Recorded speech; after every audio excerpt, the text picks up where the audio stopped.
We see every race weekend how Formula One cars can get taken apart and put back together in a matter of hours. But how are F1 cars actually born?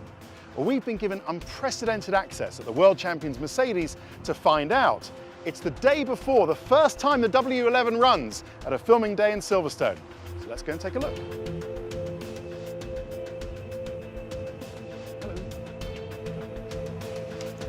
Oh, on-brand green, like it.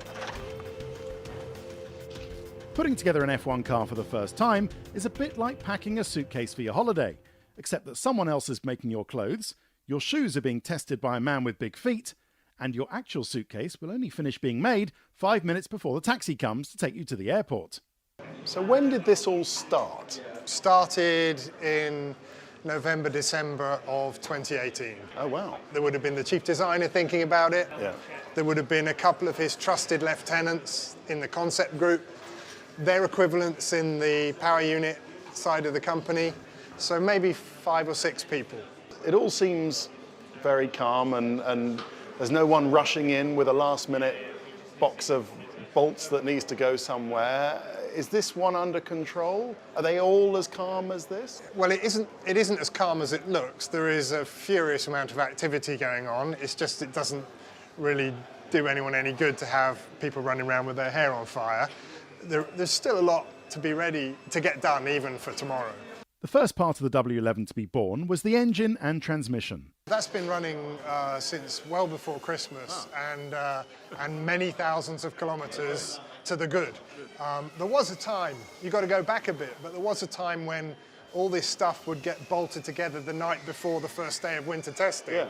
And that's why it tended to be that people would only do 10 or 50 kilometres in those first days back in the day. The next bits were the hubs, axles and suspension wishbones, uprights, dampers and torsion bars.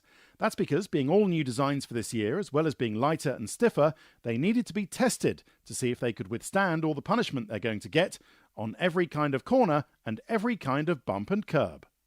The suitcase, or rather the tub or chassis itself, is next. It's a large piece of carbon fibre composite with fiendishly complex shapes, structures, mounting points, bolts for the engine, holes for the fuel tank and so on, that it never really gets fully finished until the car leaves the garage for the first time. While the last pieces to be made are the aerodynamic surfaces, the front and rear wings, barge boards, floor, bodywork and diffuser.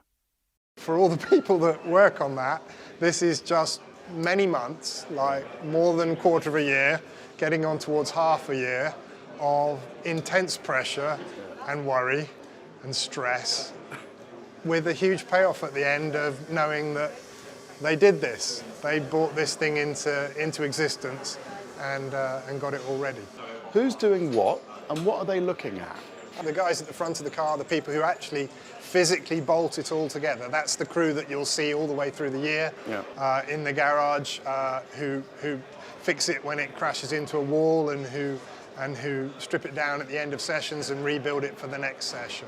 Do you know what? It actually feels like the night before Christmas in this factory. Everyone's excited, the bodywork's all on, the front wing's just being finished up here. And who knows, maybe the team will be gathered on these very stairs in this very room, celebrating championship number 7 at the end of the year. But first things first, to Silverstone and that all-important shakedown.